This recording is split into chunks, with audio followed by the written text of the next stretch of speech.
that gutted, lost feeling, I found some strange resilience, a determination to honour him. They say time heals. But did it teach you how to deal with the pain? So here I am, a year later, still learning and still fighting.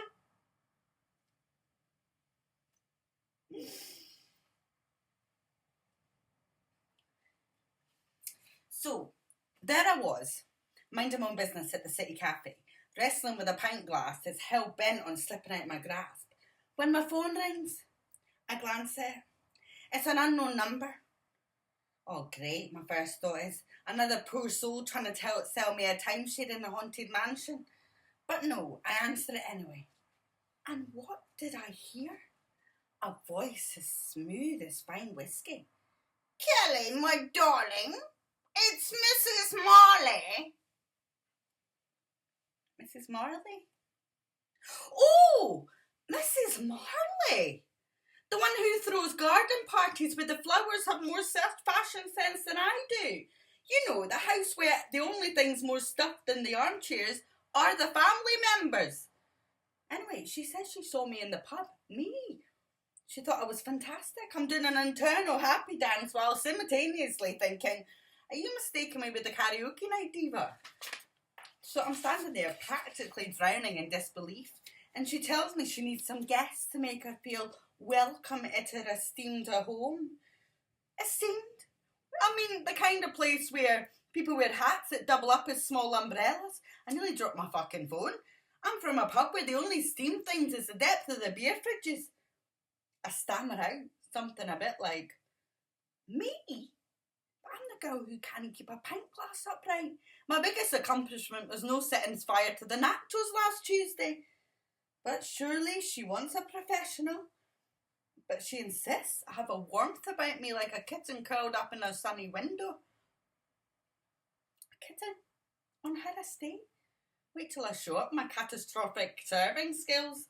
Here's your tea on a side spontaneous chaos of biscuits, and may I recommend them?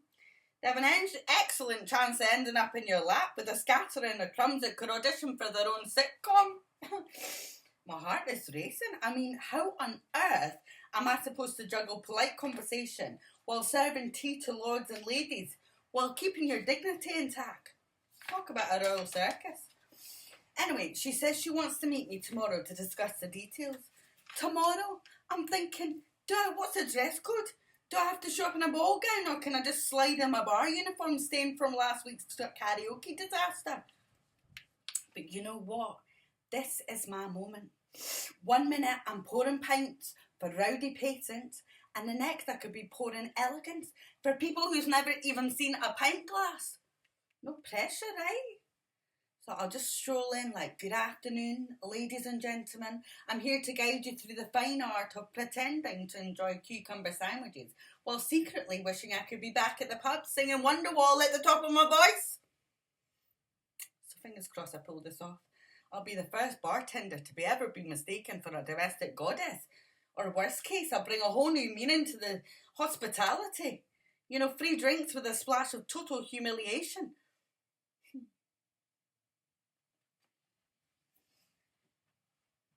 United? What does that mean? For friends? For money? For love? For country? Are we all here for the comedy? Aye. I think we're all here for the comedy. In the summer of 2019, it was hot. I mean, sweltering hot. There was a virus in there. No one knew what it was at first, but it was wiping out people thick and fast. And the doctor came round to check on the children that afternoon. It was a shame. They were complaining of stomach heats, and I get that. I'd heard that that's how it starts. Aches to the bones and flu, and before you know it, you can die. So I thought better get them checked out just in case. He was Mrs. Marley's doctor, but we all saw him under the staff, you know. He was a fine-looking man, blonde hair in a parting, polite and kind to the children. Ralph, his name was. Tom, my youngest, said he wants to be just like him when he grows up. Ralph held his cheek. Ralph the doctor held his cheek in his hand and said, "Anything is possible, son. My name is Kelly. Kelly Baker. I'm 35, head housekeeper for the Marleys.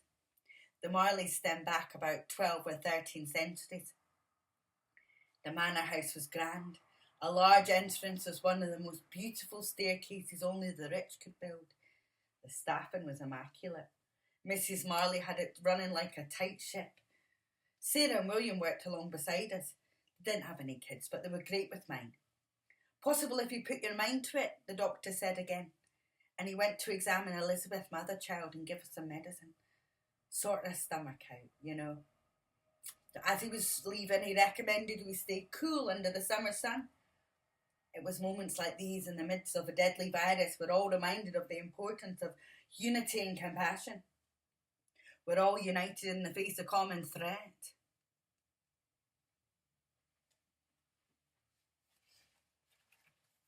So, I'm waiting at the Manor Estate reception for the new interview to walk through the door.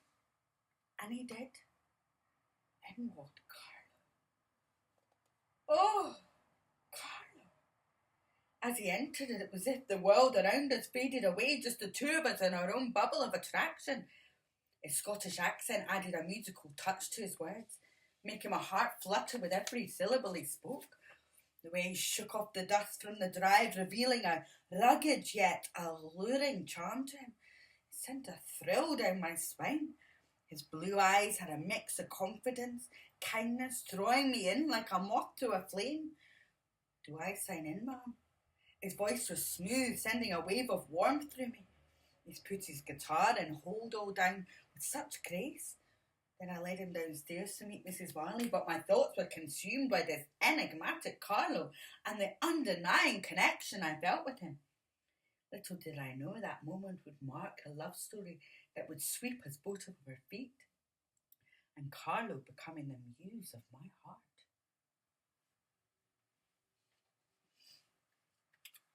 Carlo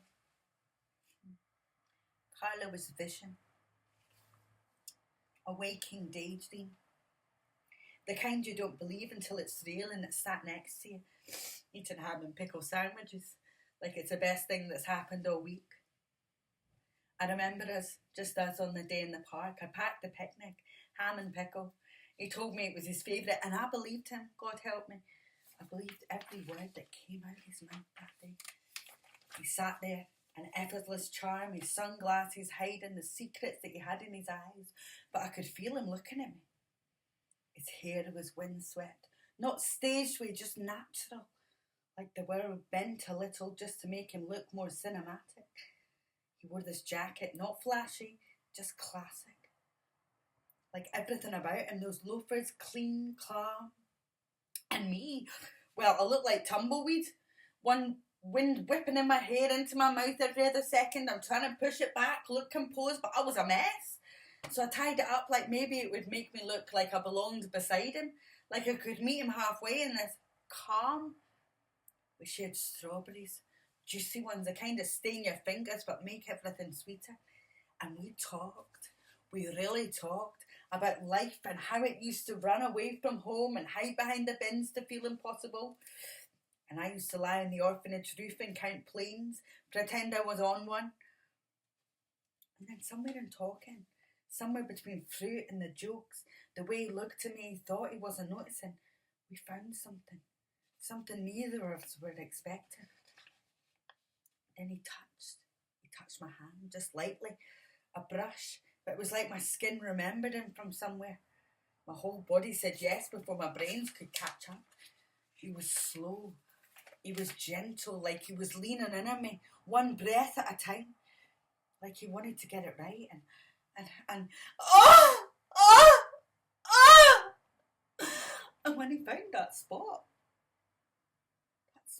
that no one else had bothered to find, it was electric. Not just heat, not just sect. It was like he cracked open a part of me that I didn't know existed. A part that had been waiting just for him. Didn't speak much after that. Didn't need to. He held me. Afterwards, not like a victory, not like a prize. like it was his, like I'm at it. And then quiet as anything, he said, in 6 months, I'll marry you, Kel. I looked at him, this man, this bloody dream of a man, wrapped around me like a promise, and I said, go on then, I dare you.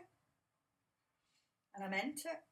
Every single word, because even now I don't remember his touch or the way his lips found mine or when he laughed, his whole chest in the middle when I told him my name was Agnes. I remember how he made me feel like I was seen, like I was broken or just difficult and too loud, just me. And that was enough. But he didn't save me. But for a moment, he made me want saving.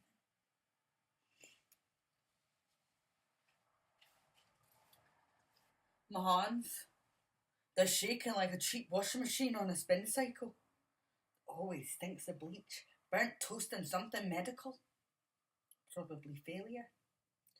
I peer through the crack in the door like a child watching a horror film and through her fingers. And there's Dr. Ralph, our local hero, in his glab coat, scribbling something like a mad poet in a deadline. A prescription, a suicide note. Hard to say. The walls are holding their breath just like me. I've got a lump in my throat the size of a meatball, and my head feels like it's being chewed by an angry hamster. Dark, ugly cloud, like the universe just can't be asked with me today. Kelly, come in, he says. Oh, cheers. No dramatic entrance for me then, just walking void like it's Tesco. He's washing his hands. Obsessively. Scrub. Water. Hands. Like Lady Macbeth with a medical degree. 7 patients I had this morning. And the babies kept me up all night. Oh, poor guy. Life's hard when you're a sleep-deprived shell of a man. Only joking. His smile flickers and dies mid-place like he's had enough. His eyes empty like a carrier bag in the wind. I open my mouth to ask, are you alright? But he opens the window instead. Fair.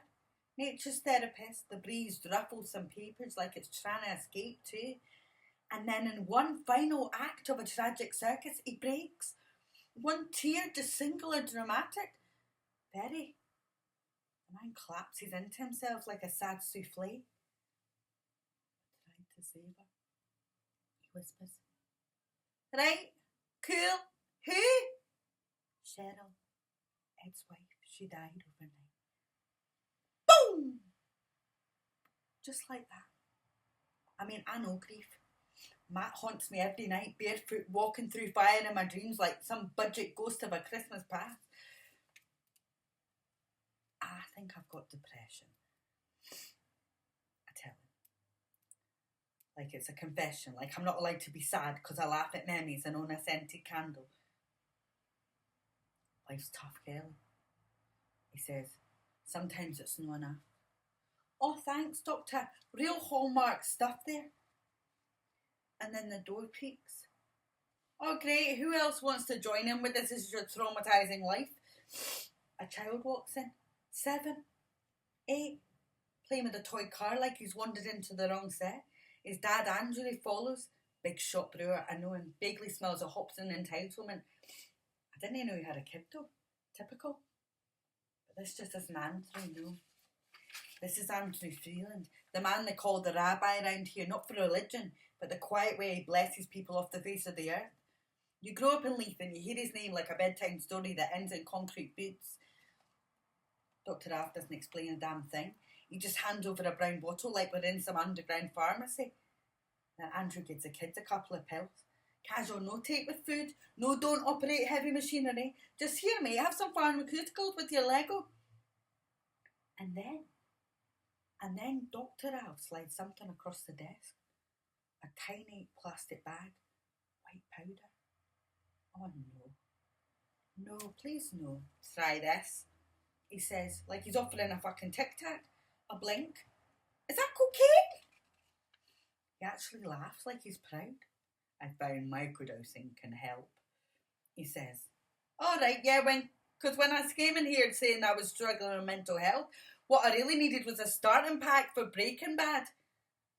He's either lost the plot or he's in deep. But I don't know that yet. Not really, not until Andrew moves in again. Not for more pills, but for the note. Thick paper, fancy writing, smells of death and money. Open it. £30,000. And underneath, 3 words. Coal. Overdose. Deed. Sorry, what? My pulse forgets to function, my brain just buffers. Andrew, calm as anything. He left £1 kilo in the orphanage. You were his next of kin. Then he reaches in again. Oh, fantastic. What's a bouquet? No. A gun. Because obviously, why not? Add a firearm to the fun visit at the doctor. I'm frozen. I'm furious. I'm speechless, which, trust me, is rare.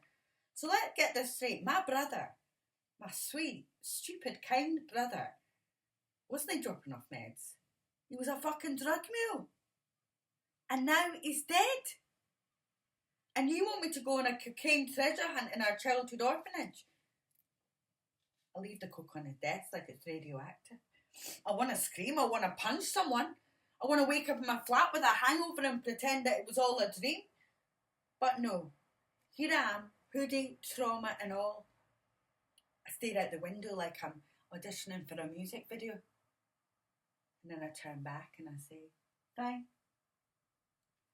I'll play your game. And then the tears hit without permission. Cold, a bloody idiot. He must have been desperate. Why didn't he tell me? I'll do it. But on my terms. No one argues though. Of course not. I'm only one left of the soul. I get up, I walk out, I didn't look back. They say we'll be in touch like it's an Amazon Prime. I've ordered trauma with my next day delivery.